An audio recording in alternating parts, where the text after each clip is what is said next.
Do you want more success, more growth, more results? Then it's time for the Boundless Success Accelerator from the Modern Observer Group. This isn't your average coaching program. It's where top performers come to dominate. Weekly group sessions, on-demand coaching, a community that's got your back, and a power-packed library of tools to supercharge your business and career. No more excuses, no more waiting. Get in, level up, and start building the life you've been dreaming about. Visit us at modernobserver.com/boundlesssuccess to join today. Let's get you to the next level. We're here because the news is being distorted. We're here because people are being inundated with misinformation on social media. We're here because people are being judged guilty until proven innocent. We are fighting back with facts. This is not a safe zone, so buckle up, Buttercup. This is the raw, naked truth.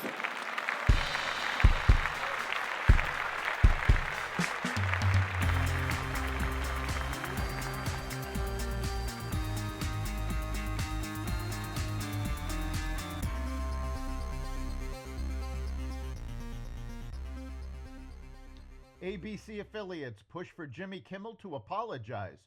Starbucks employees fight a dress code. The divorce rate is dropping, and more. Welcome to the Raw Naked Truth. I'm your host, Eric Lopkin, and here's the news you need to know. Late Show host Jimmy Kimmel's suspension by ABC over comments about Charlie Kirk's death has ignited a political uproar, with House Democratic leaders demanding the resignation of Federal Communication Commission Chair Brendan Carr. Despite Carr's comments to suggest the FCC would get involved and Hollywood and Democrats attempting to make this a free speech issue, it was a business decision on the part of ABC, specifically the uproar from the affiliate stations and a deteriorating relationship between ABC and Kimmel that resulted in the suspension. On Thursday, Sinclair Broadcasting, a large TV broadcast group, upped the ante even further, saying ABC's suspension of Jimmy Kimmel was insufficient and announcing it will yank Jimmy Kimmel Live from its stations until the host apologizes directly to Kirk's family and makes a donation to his organization, Turning Point USA. Show business news site Deadline reported that Kimmel refused to apologize in a call with Disney leadership and that he planned to escalate his criticism of Trump supporters before the show was pulled. The decision to suspend Kimmel was then made by Disney co-chairman Dana Walden and CEO Bob Iger. The controversy began with remarks by Kimmel on his Monday show accusing the MAGA gang of trying to spin Kirk's murder for political gain. 2 days later, the FCC's Carr sharply criticized those remarks, warning broadcasters that they must serve the public interest and sparking a firestorm of criticism from Democrats. President Trump's team is weighing a plan to spur the construction of factories and other infrastructure in a bid to jumpstart the American manufacturing sector, the Wall Street Journal reports. Under the plan, the administration would use money from a $550 billion investment fund established as part of trade negotiations with Japan to invest in the development of semiconductors, pharmaceuticals, critical minerals, energy, ships, and quantum computing. Some of the projects would be granted preferential treatment from the government, including expedited regulatory review. Darden Restaurants is experimenting with smaller servings at Olive Garden, testing out a lighter portion entrees menu across 40% of its locations, the company announced in its quarterly earnings call on Thursday.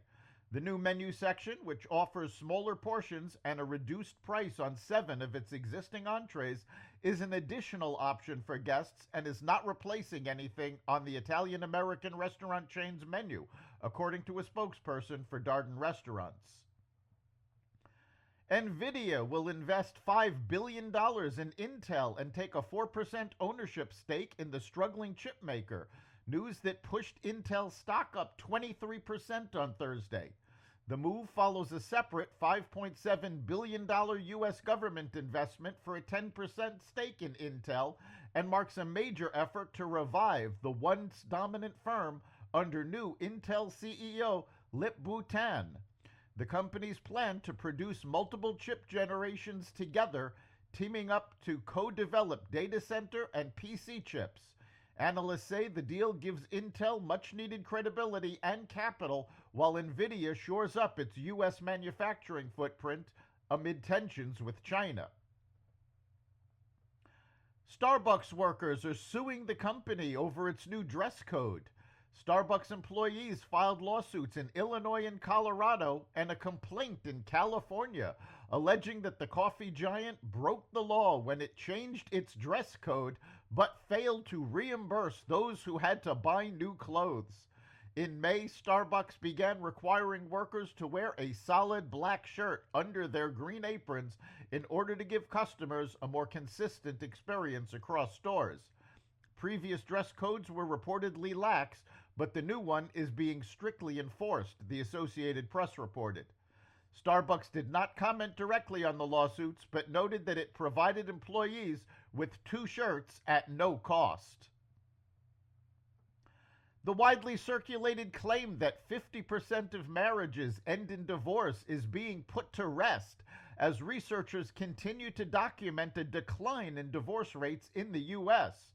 According to the National Center for Family and Marriage Research, the overall U.S. divorce rate has been on the decline since reaching its peak in 1980. To put that into perspective, the center reports that the rate of women experiencing a divorce in 1980 was 22.6 per 1,000 married women. As of 2022, that number has dropped to 14.6. It's like crime. People tend to assume it's always going up, or they assume it's a part of modern life and it's always worse than it's ever been. Philip Cohen, a professor of sociology at the University of Maryland, said in an interview with USA Today, "It's not true. Divorce rates are down." That's the Raw Naked Truth. You can catch every episode of the Raw Naked Truth Daily News Brief, as well as our sister podcast, Carnivore Radio, with news analysis and commentary, and the rest of the Xvadio Podcast Network at xvadio.com, the Apple Podcast app, YouTube, Rumble, Spotify, iHeartRadio, Audible, Amazon Music, and other platforms that respect freedom of speech. We'll see you next time.